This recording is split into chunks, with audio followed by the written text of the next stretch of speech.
Assalamualaikum warahmatullahi wabarakatuh. Halo semuanya, perkenalkan nama saya Fatia Askeunisa dengan MPM Mahir 132 dari kelas Governansi Digital H041. Jadi di sini saya akan melakukan jawaban ujian lisan dari ETS Governansi Digital. Nah, saya akan menjawab pertanyaan-pertanyaan yang akan ditampilkan setelah ini. Perbedaan antara tata kelola pemerintah secara konvensional dan berbasis digital. Jika dalam konvensional, masyarakat akan menerima pelayanan publik secara tradisional, yaitu secara offline atau langsung menuju kantor pemerintahan tersebut. Nah, layanan publik ini cenderung lambat dan prosesnya berbelit-belit ya.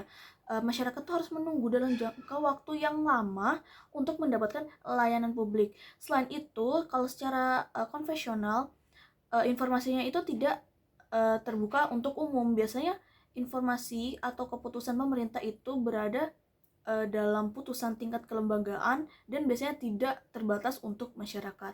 Namun, jika dilakukan secara digital, layanan yang diberikan akan lebih cepat melalui website, melalui aplikasi, itu akan lebih cepat dan lebih mudah bagi masyarakat untuk mengakses dan menerima informasi.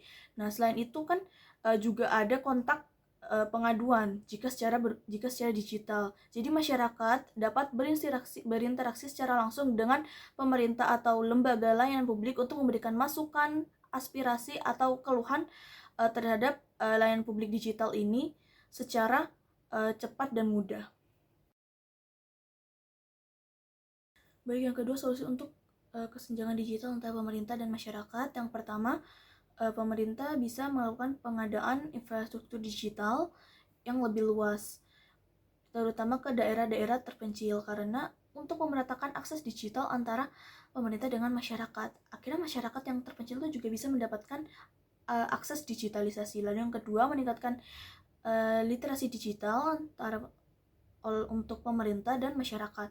Pemerintah sendiri juga harus mendapatkan literasi digital terkait pemahaman untuk mengoperasikan layanan publik digital ini. Karena jika dari pemerintah atau lembaga sendiri tidak tahu untuk mengoperasikan layanan publik digital, bagaimana cara menjelaskannya untuk masyarakat, dan masyarakat sendiri juga harus mengetahui caranya agar tidak perlu ada lagi kesenjangan mekanisme atau pemahaman digitalisasi. Lalu yang ketiga, untuk menjalin kerjasama dengan pihak swasta, akademisi, dan komunitas lokal. Jika menjalankan kerjasama dengan pihak swasta, mungkin bisa mendapatkan seperti saran-saran bentuk digitalisasi ke depannya yang dapat mempermudah pemerintah untuk memberikan layanan publik kepada masyarakat. Karena memang bisa diketahui kalau dari pihak swasta udah dari lama menjalankan digitalisasi layanan publik ini. Lalu dari komunitas lokal atau akademisi, karena mereka itu lebih dekat dengan masyarakat, sehingga mereka lebih mengetahui apa yang dibutuhkan dan apa yang diinginkan dan kesulitan yang dialami oleh masyarakat dalam akses digitalisasi ini.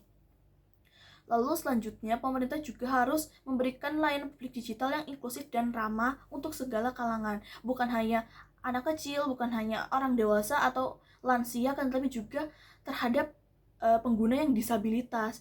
Jadi aksesnya itu akan merata untuk keseluruhan masyarakat. Baik, lanjut ke nomor 3, yaitu tantangan implementasi e-government di negara berkembang seperti Indonesia saat ini. Nah, seperti yang saya tadi jelaskan di yang nomor 2, hampir sama ya, karena minimnya infrastruktur digital dan juga perangkat digital yang dimiliki oleh masyarakat. Yang pertama, karena nggak ada infrastruktur digital, jadi jaringan internet itu susah untuk connect ke wilayah-wilayah terpencil, dan juga kebanyakan masyarakat perdesaan atau wilayah terpencil itu banyak atau jarang yang memiliki handphone, sehingga mereka susah untuk mengakses layanan-layanan digital secara online gitu, melalui situs-situs atau website. Lalu yang kedua itu minimnya literasi pemahaman digital dari PNS ataupun masyarakatnya sendiri. Banyak sekali pegawai layanan yang awalnya dari instansinya mereka itu melakukan layanan secara manual, tapi tiba-tiba beralih ke digital. Nah, banyak pegawai yang merasa bingung dan tidak tahu cara mengoperasikannya secara langsung kepada masyarakat, sehingga menimbulkan resistensi. Tantangan lain yaitu banyak sekali masyarakat yang merasa khawatir terhadap keamanan data jika kita memasukkan data-data pribadi kita ke dalam pendaftaran digital, takutnya bocor atau takutnya ya dijual belikan ke pihak-pihak yang seperti judol dan lainnya. Lalu juga masih banyak instansi-instansi yang datanya tuh tidak terhubung menjadi satu. Mungkin seperti banyak instansi yang memiliki kayak datanya ini ya milik mereka sendiri, jadi mereka ya punya tempat datanya itu sendiri. Nah tapi itu menyusahkan ya bagi masyarakat untuk mengakses informasi-informasi. Jadi itu harus melewati berbagai web-web instansi itu untuk mendapatkan informasi yang mereka inginkan. Kalau mereka tidak terhubung menjadi satu ya susah bagi masyarakat. Jadi ya dari instansinya sendiri ya mereka tidak mau menjadi satu dalam bentuk data atau integritas informasinya sama sekali.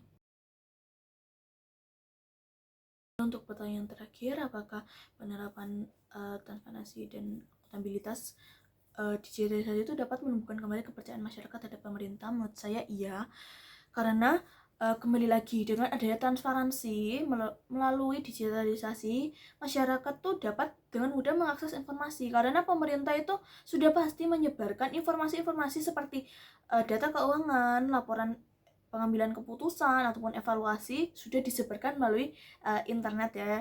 Jadi masyarakat tuh dapat mengetahui bagaimana tren analisis naik turun data keuangan per kementerian atau per lembaga, bagaimana pengambilan keputusan dari program ini, apakah berjalan sesuai dengan keinginan masyarakat atau emang ada yang perlu diperbaiki lagi. Jadi masyarakat itu dapat mengetahui dan dapat mengikuti perkembangan program pemerintah ataupun perkembangan data keuangan pemerintah dan juga bentuk evaluasinya tuh seperti apa.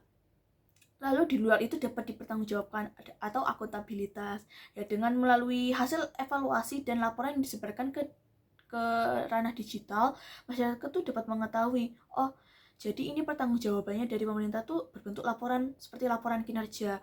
Jadi pemerintah tuh seperti ini gitu kegiatannya.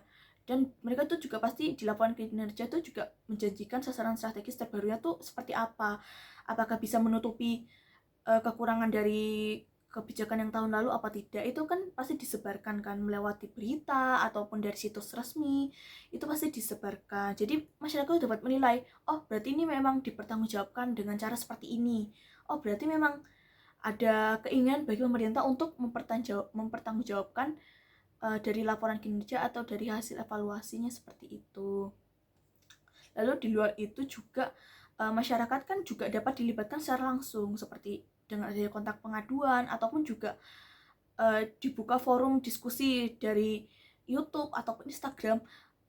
Masyarakat tuh inginnya tuh seperti apa, sehingga tuh masyarakat tuh merasa dilibatkan opininya, merasa didengar, sehingga masyarakat tuh kembali lagi mereka akan merasa dipercayakan oleh pemerintah karena opininya mereka tuh didengar, sehingga mereka merasa oh ternyata pemerintah itu peduli pada kita, sehingga tumbuhlah rasa kepercayaan kepada pemerintah.